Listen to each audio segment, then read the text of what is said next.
Question 1 जो हमारा जो है F zed is constant domain की, हमारा कुछ कंडीशंस होते हैं जिसमें हमारा क्या होता है, फंक्शन जो एनालिटिक फंक्शन होता है वो कांस्टेंट होता है। उसके लिए देखिए यहाँ 3 कंडीशन दी है और तीनों कंडीशनों के लिए हम प्रूव करेंगे कि फंक्शन एफ जेड हमारा कांस्टेंट होता है। ये बहुत ही इंपॉर्टेंट है, जो कंपटीशन में पूछी जाती है थ्योरी वेस्ड, कि इन सभी तीनों कंडीशनों के लिए क्या निकलता है, एफ जेड कॉन्स्टेंट निकलता है। तो क्वेश्चन हमारा इस प्रकार से है, लेट एफ जेड बराबर u plus i v analytic function. पहली कंडीशन है कि ये एनालिटिक फंक्शन होगा f zed in a domain D, then prove that f zed is constant in D. मतलब डोमेन में क्या होगा, वो कांस्टेंट होगा if one of the following condition hold. पहली है ए, एफ डैश जेड बराबर 0 इन रीजन डी। ये कानपुर और आगरा में पूछा गया था ऑब्जेक्टिव रूम में।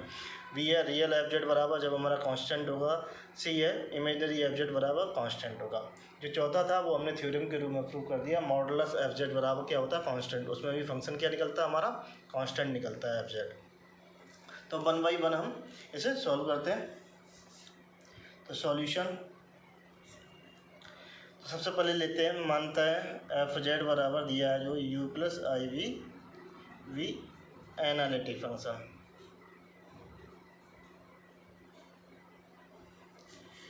तो दिया जो गिवन है ये केस में एफ डैश जेड बराबर वो है 0। तो एफ डैश जेड होता है del you upon del x plus I del we upon del x, और ये किसके बराबर होगा, 0 के बराबर होगा। और ये 0 कब होगा, जब del you upon del x की वैल्यू 0 के बराबर और del we upon del x की वैल्यू क्या होगी, जब 0 के बराबर, तभी क्या होगा, 0 होगा। तो डेल यू अपॉन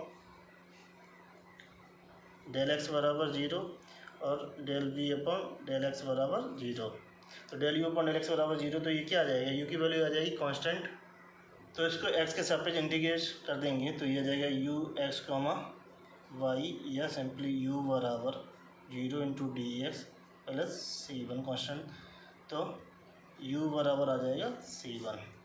इसी प्रकार डेल v अपॉन डेल एक्स है बराबर 0, तो v बराबर आ जाएगा C2। तो एफ जेड बराबर होता है u प्लस आई वी। तो u की वैल्यू है C1 प्लस i की वैल्यू है C2। ये भी कांस्टेंट है और ये भी क्या है, कांस्टेंट है। तो एफ जेड भी क्या होगा, हमारा कांस्टेंट होगा। तो एफ जेड बराबर C1 प्लस आई C2 बराबर कांस्टेंट। तो ये प्रूव्ड हो गया ए पार्ट। बी पार्ट के लिए दे रखा है रियल एफ जेड बराबर कांस्टेंट। तो रियल एफ जेड होता है ये u बराबर के मान लेंगे के। तो इसे इक्वेशन फर्स्ट मान लेंगे, इसका del you upon del x निकालेंगे। तो del you upon del x बराबर 0 हो जाएगा, del you upon del y बराबर 0 हो जाएगा। From the C R equation, तो del you upon del x बराबर del B upon del y, del you upon del y बराबर minus del B upon del x. तो एक value यहाँ रख देते हैं, तो इससे क्या निकल आएगा, बी की वैल्यू निकल आएगी। तो देखिए सी आर इक्वेशन में ये पुट कर दिया, del you upon del x del you upon del y रख दी, तो del B upon del y बराबर 0, del B upon del x बराबर 0 होगा। तो हम जानते हैं एफ डैश बराबर होता है dash zed del you upon del x plus I del B upon del x. तो इसकी वैल्यू है 0 और प्लस आई इसकी वैल्यू है 0, तो ये आ गया 0। तो एफ डैश जेड बराबर क्या आ गया, 0। तो इसे इंटीग्रेट कर देंगे तो एफ जेड बराबर integration 0 into d z plus c. तो एफ जेड बराबर क्या आ जाएगा, सी। तो ये क्या होगा, कांस्टेंट।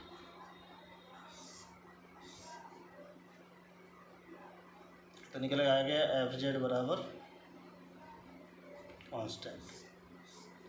और ये हमें क्या करना था, प्रूव्ड। इसको हम दूसरे तरीके से भी कर सकते हैं। तो हम del B upon del y बराबर 0, तो यहाँ से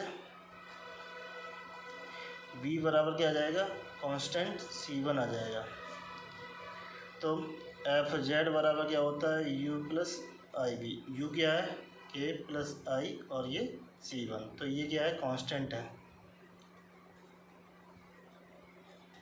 तो एफ जेड बराबर हमारा क्या हो जाएगा, कांस्टेंट। ये प्रूव हो गया। चाहे हम इससे प्रूव कर लेंगे, चाहे हम डायरेक्टली इससे प्रूव कर लेंगे, चाहे हम इससे भी वैल्यू निकाल सकते हैं एक्स, क्योंकि हमें बी की वैल्यू निकालनी, यू की वैल्यू दे रखी है, क्या है वो कांस्टेंट है। जो सी पार्ट है इमेजरी बराबर constant, imagery F Z sorry बराबर कांस्टेंट है। तो इमेजरी एफ जेड बराबर कांस्टेंट दिया है, तो एफ जेड बराबर होता है यू प्लस आई वी। तो इसी का इमेजरी जो एफ जेड होगा वो बी होगा, वो किसके बराबर हो जाएगा, के के बराबर हो जाएगा। तो यहाँ से del B upon del x बराबर 0, इक्वेशन फर्स्ट मान लेंगे। Del B upon del y बराबर 0, इसे इक्वेशन सेकेंड मान लेंगे। तो from the C R equation del you upon del x बराबर del B upon del y, del you upon del x del y बराबर minus del B upon del x, इसमें रख देते हैं वैल्यू। तो del you upon del x बराबर 0 और del you upon del y बराबर -0 इंटू 0। तो ये थर्ड और ये फोर्थ। तो हम जानते हैं एफ डैश जेड बराबर होता है del you upon del x plus I del we upon del X. देखिए यहाँ से वैल्यू क्या है del you upon del x की, वो 0 प्लस आई, और del we upon del X value क्या है 0, तो ओवरऑल क्या आ जाएगा 0। तो एफ डैश जेड बराबर आ गया 0, तो एफ जेड बराबर क्या आ जाएगा, सी कांस्टेंट।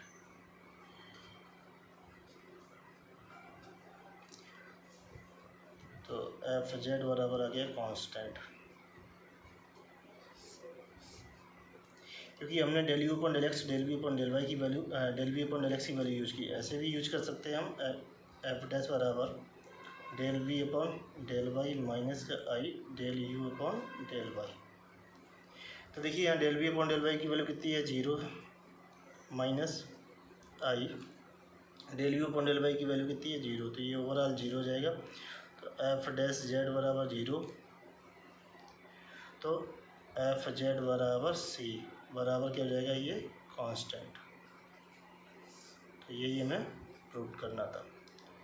तो देखिए हमने तो ये ए बी सी पार्ट में ले लिए हैं, वैसे ये अलग अलग थ्योरम के रूप में जो है स्टेटमेंट लिखा होगा कि ये इमेजरी एफ जेड बराबर कांस्टेंट, तो आपको प्रूव करना है कि एफ जेड क्या होगा, हमारा कांस्टेंट है। तो इस टाइप से तो हमने तो ये कंबाइंड एक साथ ले ली, जिससे कि आपको समझ में आए कि इन तीनों फंक्शनों का वैल्यू जो है क्या निकल के आता है, फंक्शन की वैल्यू निकल के आती है, वो कांस्टेंट आती है। अगर आपको मेरा वीडियो अच्छा लगता है please like and subscribe my channel.